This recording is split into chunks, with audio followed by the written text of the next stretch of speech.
वित्तीय वर्ष 2021 से 22 का आखिरी महीना चल रहा है। ये महीना कई मायनों में महत्वपूर्ण होता है। अंतिम महीना होने के कारण कई सेक्टरों के बीच हुए काम को इसी वित्तीय वर्ष में निपटा लेना पड़ता है ताकि किसी प्रकार की कोई मुश्किल ना हो। अगर आप इन्हें करने से चूक जाते हैं तो आपको नुकसान भी उठाना पड़ सकता है। ये सारे काम बैंकिंग और इन्वेस्टमेंट से जुड़े हो सकते हैं। यहाँ पर मैं आपको 7 ऐसे काम बताने जा रही हूँ जिसे आपको इसी महीने में निपटाने होंगे। अगर समय रहते इन कामों को नहीं किया गया तो आपको नुकसान हो सकता है। तो कलम और कॉपी लेकर हो जाइए तैयार और इन सारी कामों की एक सूची बना लें ताकि आपको किसी प्रकार की दिक्कत का सामना ना करना पड़े।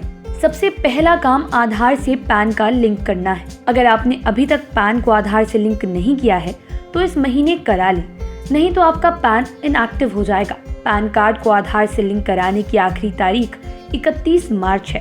अगर आपने 31 मार्च तक अपने पैन को आधार से नहीं जोड़ा तो ये अवैध यानी कि इनएक्टिव हो जाएगा।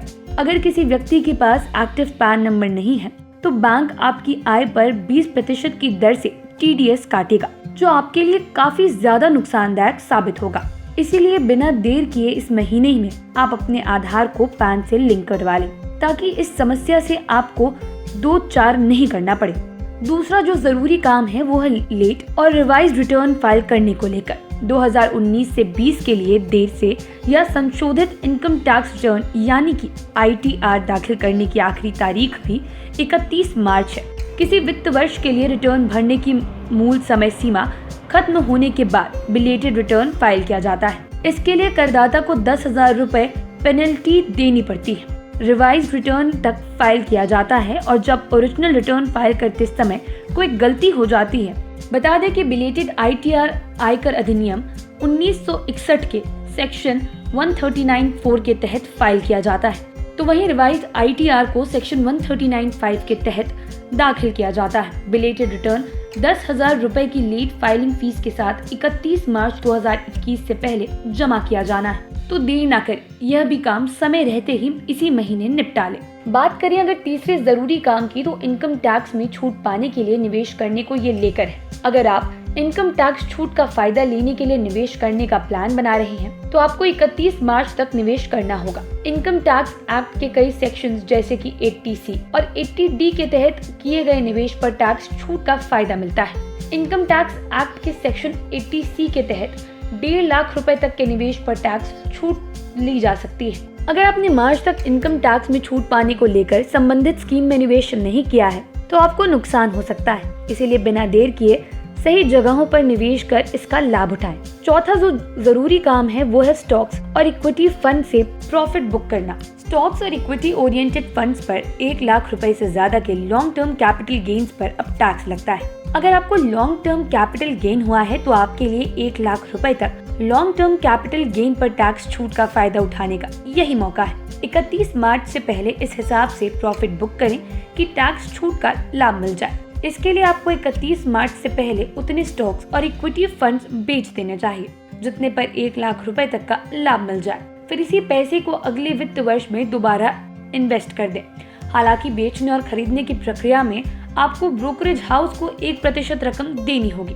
म्यूचुअल फंड इन्वेस्टर्स को यह रकम नहीं देनी होती है क्योंकि एंट्री लोड्स नहीं वसूले जाते और फंड्स को 1 साल बाद बेचे जाने पर एंट्री लोड लागू नहीं होता। बात करें अगर 5वें जरूरी काम की तो इस महीने अपने PPF, NPS और सुकन्या अकाउंट में मिनिमम अमाउंट जमा कर दे। अगर आपका पब्लिक प्रोविडेंट फंड यानी कि PPF, नेशनल पेंशन स्कीम यानी कि NPS और सुकन्या समृद्धि योजना SSY अकाउंट है लेकिन इस वित्त वर्ष में पैसे नहीं डाल पाए तो अकाउंट एक्टिव रखने के लिए इनमें कुछ रकम तो जरूर डाल दे। PPF और NPS में पैसे नहीं डालने जाने पर ये अकाउंट इनएक्टिव हो जाएंगे। अगर न्यूनतम जरूरी रकम नहीं डाली तो इन्हें दोबारा एक्टिव कराने के लिए आपको जुर्माना भी देना होगा। इस महीने में फॉर्म 12B जमा कर दे, नहीं तो मुश्किल हो जाएगी। अगर आपने 1 अप्रैल 2021 के बाद नौकरी नहीं बदली है तो पहले की नौकरी में कटे TDS की जानकारी फॉर्म 12B के जरिए नई कंपनी को दे। 31 मार्च तक फॉर्म 12B नहीं जमा किया तो कंपनी ज्यादा TDS काट सकती है जिसका नुकसान आपको ही होगा।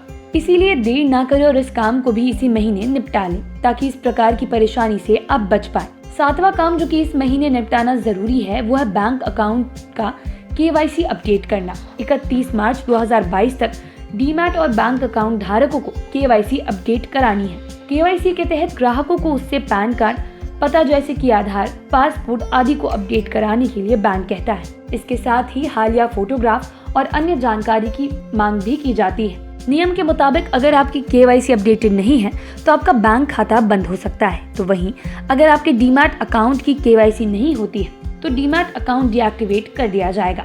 इससे आप स्टॉक मार्केट में ट्रेड भी नहीं कर पाएंगे। अगर कोई व्यक्ति किसी कंपनी का शेयर खरीद भी लेता है तो ये शेयर्स अकाउंट तक ट्रांसफर नहीं हो सकेंगे। KYC पूरा होने और वेरीफाई होने के बाद ही ये प्रक्रिया पूरी हो जाएगी। ये सारे काम इसी महीने निपटा लेना जरूरी है। अगर आप समय रहते इन कामों को नहीं निपटाते हैं तो निश्चित ही आपको नुकसान होगा, लेकिन इन कामों को निपटा लेते हैं तो आर्थिक नुकसान से बचेंगे और साथ ही आपको कोई दिक्कत भी नहीं होगी। आप देख रहे थे लाइव सिटीज से ज्ञान सिंह की रिपोर्ट। अब बाकी की वीडियोस के लिए लाइव सिटीज के साथ बने रहें। अगर इस वीडियो को फेसबुक पर देख रहे हैं तो पेज को लाइक करें, यूट्यूब पर देख रहे हैं तो चैनल को सब्सक्राइब करें। लाइव सिटीज के साथ आप ट्विटर पर भी जुड़ सकते हैं। धन्यवाद।